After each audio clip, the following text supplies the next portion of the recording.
One thing that's probably not cheap is a ticket on the world's biggest cruise ship, which now has a twin. Royal Caribbean unveiled the Star of the Seas. That's its second Icon class ship, and it set sail from Port Canaveral near Orlando. There it is right there. How does it stay afloat? With It's a city on the 5,600 water. guests. What is that? It Right. is. There's a water Right. park, more than 40 places to get your food and your drinks on board. Wow. USA Today consumer travel reporter Nathan Diller had the tough assignment to check out that new cruise ship for our benefit. Nathan's joining us this morning here on Connecting America. Good morning. Are you back on dry land, Nathan? I am, yeah, getting my land legs back again. So tell us about it. I mean, it is a floating city, right? Was it overwhelming? Was it fun?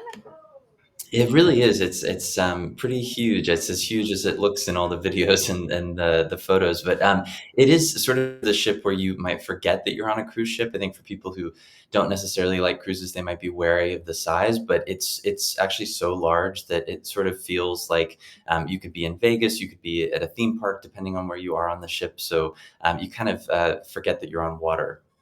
Does it feel like crowds are everywhere, or are there places to get some solitude and quiet? I think about all those passengers, and I just wonder, do I want to be with that many people on board a ship?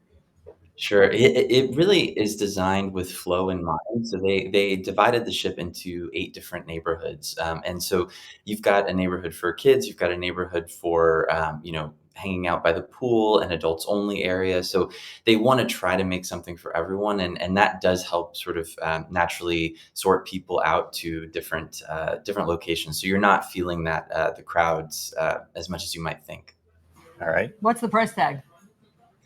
So currently, Icon class ships are starting at $1,000 per person, but it is important to note all the things that includes. You mentioned the bars and lounges and restaurants. Many of those dining options are included in the fare. A lot of grab and go options, and of course your accommodations, entertainment. A lot of the activities more inclusive than your typical hotel price would be. We call this an Icon ship. What does that mean exactly? Sure. So Icon class is a class of ship from Royal Caribbean. They're the largest ships in their fleet, and they're also the largest cruise ships in the world. So they launched Icon of the Seas last year, and that was very successful for them. And they've just launched this Star of the Seas that you mentioned.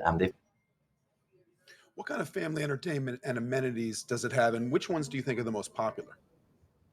Yeah, they have many of the same family-focused amenities are on Star that were on Icon. So you've got the Category 6 water park with tons of slides to choose from, surf simulator, rock climbing wall, really kind of you name it. Some of the big headline activities for Star of the Seas were their new shows. They have Back to the Future, the musical, which closed on Broadway earlier this year, is now on the ship. And they've got an ice skating rink on the ship where they do shows. So quite a few things to choose from. One of the things that causes me anxiety, and I think a lot of parents, is that sometimes it's so big that if you have little kids, you can lose track of them. So what's their solution for that? Definitely. So these ships do have kids clubs, like all Royal Caribbean ships. They've got their Adventure Ocean Kids Club, and they've introduced a new wristband for those kids. It's the Adventure Ocean Wow Band, and it has a new technology called Find My Kid that you can use in the Royal Caribbean app to sort of track where your child is on the ship. When your phone is connected to the ship's Wi-Fi, you'll be able to tell where they are. So whether they're playing at the kids club or maybe they're a little older and they're hanging out on their own, you can have a little more peace of mind about knowing where they are. What surprised you most about your journey? How long were you on the ship, by the way?